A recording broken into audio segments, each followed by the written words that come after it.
Muy, pero muy buenas. Me complace estar de nuevo con ustedes. En esta sesión abordaremos el concepto de mol y sus aplicaciones prácticas en química.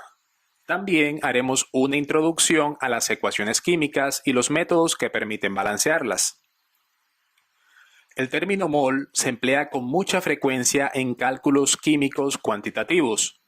Sin embargo, su concepto ha sido redefinido en los últimos años. En la Conferencia General de Pesas y Medidas de 2018 se estableció un nuevo concepto. El mol es, por tanto, la cantidad de una sustancia que contiene exactamente 6.022.14076 por 10 a la 23 entidades elementales.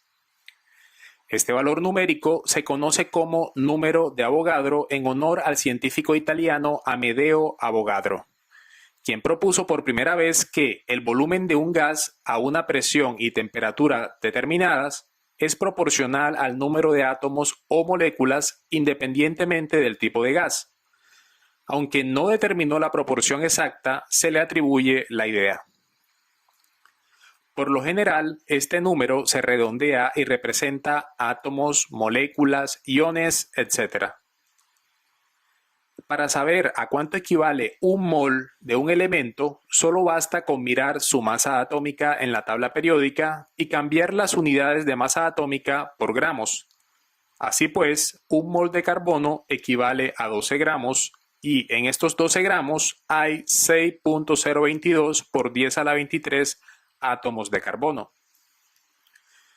Con esta información podemos determinar la masa de un átomo de carbono, puesto que 12 gramos de carbono 12 equivalen a un mol de esa sustancia y en un mol hay 6.022 por 10 a la 23 átomos de carbono.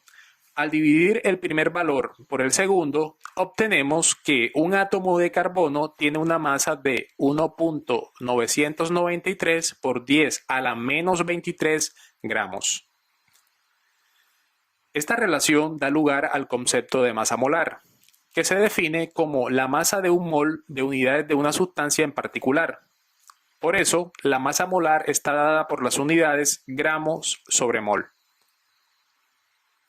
Los invito a una feria para que veamos cómo se interrelacionan estos conceptos a través de ejemplos cotidianos.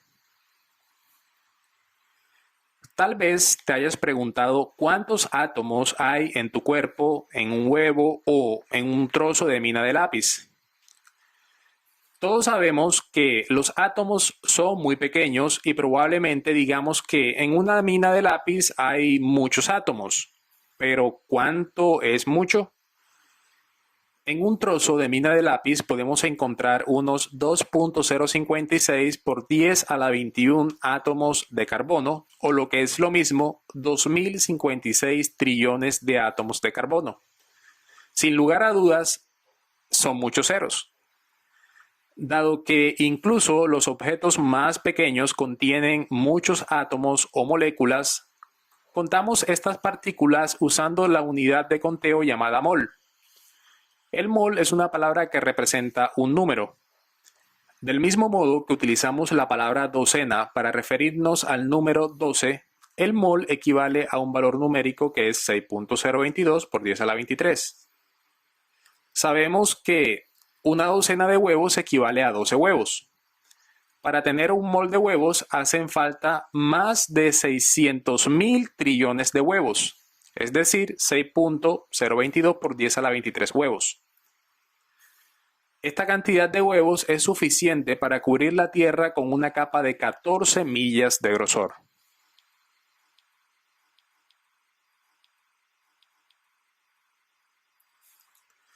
Volviendo al ejemplo de la mina de lápiz, veamos el fundamento que nos permite afirmar que está compuesta por 2.056 trillones de átomos de carbono. Dado que los átomos son demasiado pequeños para contarlos, los científicos miden su masa o volumen. Luego, utilizan una técnica llamada análisis dimensional en la que se emplean factores de conversión para cambiar las unidades sin alterar las equivalencias. Por ejemplo, si la mina de lápiz tiene una masa de 0.041 gramos, podemos calcular el número de átomos de carbono en la mina de lápiz haciendo uso de factores de conversión. El primer factor de conversión que necesitamos es la masa de un mol de carbono. Para encontrar la masa molar del carbono, buscamos en la tabla periódica su masa atómica promedio. Dado que la masa molar es la misma que la masa atómica promedio, un mol de carbono equivale a 12.01 gramos de carbono. El valor inicial es 0.041 gramos de carbono. Para cambiar gramos de carbono a moles de carbono, multiplicamos los gramos por un factor de conversión. Cuando las unidades inferiores son las mismas que las iniciales, se cancelan dejando una nueva unidad, los moles. Como sabemos que un mol equivale a 6.022 por 10 a la 23 átomos, ahora podemos calcular los átomos de carbono en la mina del lápiz multiplicándolo por otro factor de conversión que lo cambie de moles a átomos. Este segundo factor de conversión anula las unidades molares y hace que las unidades finales sean átomos. Ahora veamos si somos capaces de calcular la cantidad de átomos o moléculas en los diferentes objetos que encontraremos en la feria. Comencemos en la atracción de lanzamiento de huevos. Una cáscara de huevo está hecha de carbonato de calcio.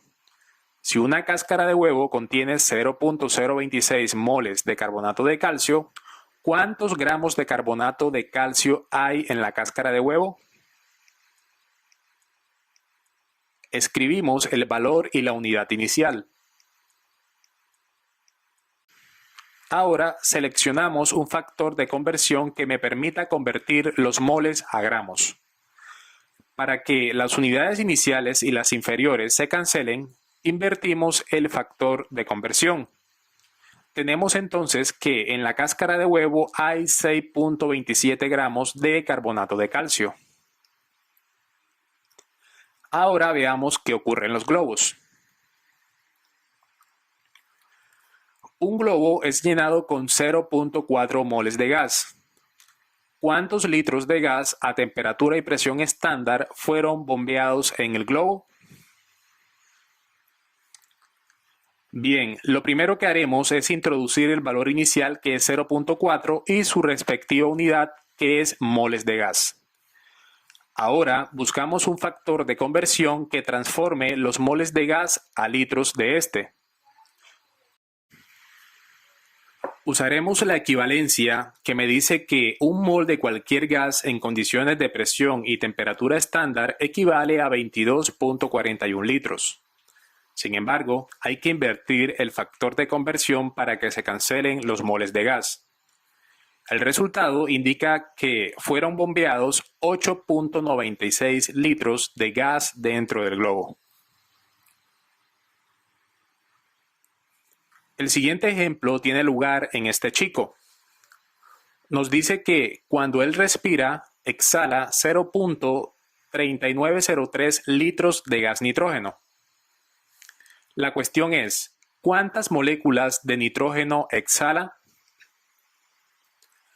Al igual que en el ejercicio anterior, el primer paso es ingresar los datos iniciales, es decir, 0.3903 litros, y buscar los factores de conversión apropiados.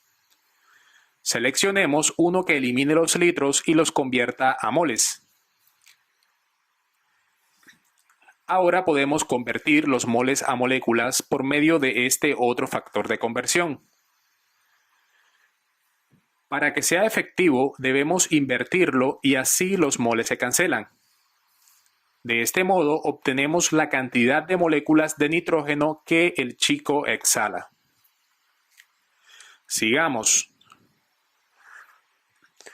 El siguiente ejercicio nos dice que una pelota de básquetbol contiene 14.68 gramos de nitrógeno gaseoso. Si la pelota estalla, ¿cuántos litros de nitrógeno gaseoso serán liberados en condiciones de temperatura y presión estándar? Asumiendo que todas las moléculas de gas escapan. Ingresamos los datos que nos brindan. buscamos la manera de cancelar las unidades de gramos y las convertimos a moles. Estos últimos los convertimos a litros de nitrógeno gaseoso invirtiendo este factor de conversión. Listo. Esta es la cantidad de litros de nitrógeno que se liberan cuando la pelota explota. Ahora vamos a la máquina de hacer palomitas. Una pizca de sal contiene aproximadamente 3.29 por 10 a la 21 unidades de fórmula de cloruro de sodio. ¿Cuántos moles de cloruro de sodio hay en una pizca de sal? Bueno, primero ingresamos los datos que nos dan y usamos el factor de conversión que pase las unidades de fórmula de cloruro de sodio a moles.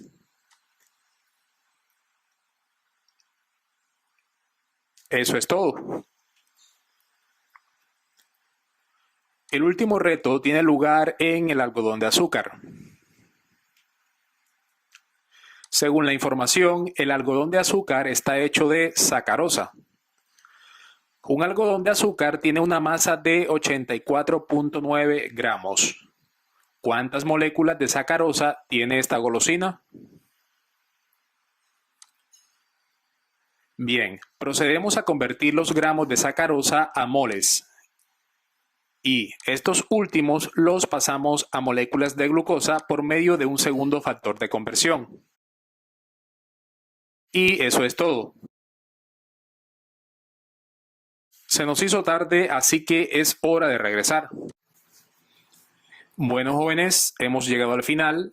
Siempre es un placer compartir este espacio con ustedes. Espero que haya sido de su agrado. Hasta una próxima oportunidad. Adiós.